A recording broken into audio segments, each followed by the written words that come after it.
Hello, my name is Alexis DiValerio, and I put together a tour itinerary for an indie rock band in the Pacific Northwest region of the United States. During this 10-day tour, the indie rock band will perform 6 shows in 5 cities: Seattle, Washington, Portland, Oregon, Boise, Idaho, Missoula, Montana, and Jackson Hole, Wyoming. The tour is scheduled to begin on Wednesday, August 11th, 2021, and end after 10 days on Saturday, August 21st, with the band leaving to head home the morning of Sunday, August 22nd. I created a calendar on those dates outlining the schedule for the tour. The light blue is the travel time, when the band is traveling between cities, and the dark blue is for rehearsals, scheduled throughout anytime there was some free time. There is plenty of time left over for things like exploring the city and catching up on sleep, and the green shows the hotels they'll be sleeping at. Most importantly, the calendar includes everything related to each concert. The yellow is for all of the time before doors open, beginning when the tour manager arrives at the venue. The orange begins at doors, and the red is the show itself.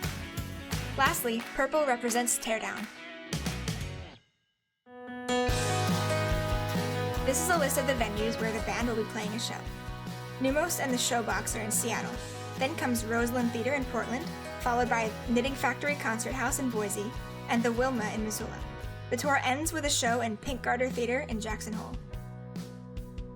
In the areas where the band is playing each show, there are other venues that are competitors of our chosen venues. Examples include Neptune Theater, Aladdin Theater, Revolution Concert House, Top Hat, and Maggie Moose. Here's a list of the hotels the band has booked for the nights when they're not traveling overnight. It includes the contact information for each hotel. The prices for each hotel are being factored into the total budget for the tour. With the $500 compensation for each show, along with the merchandise the band is going to sell, their income for the tour totals $18,000. Their expenses include 6 rooms at each hotel, food, travel costs, and 2 weeks' salaries for the personnel on tour.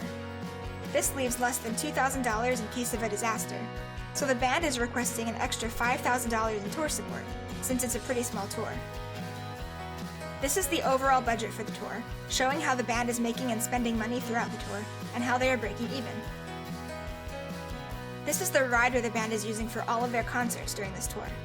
First, it includes the lineup with each of the instruments that will be on stage and the mics needed for everyone.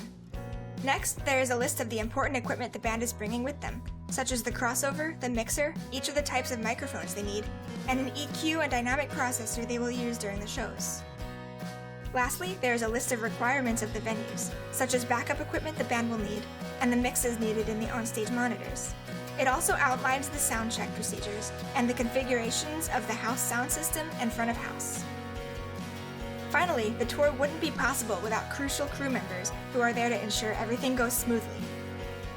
The tour manager handles the general logistics of the tour.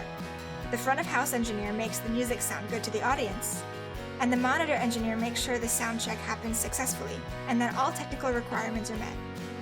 Backline handles and maintains the musicians' equipment, ensuring that all of their instruments and other equipment end up on stage for each show. And the show wouldn't happen at all without the driver, who gets the band and crew to each destination. Each of these people is essential to make the Pacific Northwest tour a success. And that's everything. Thanks so much for watching and have a great rest of the semester.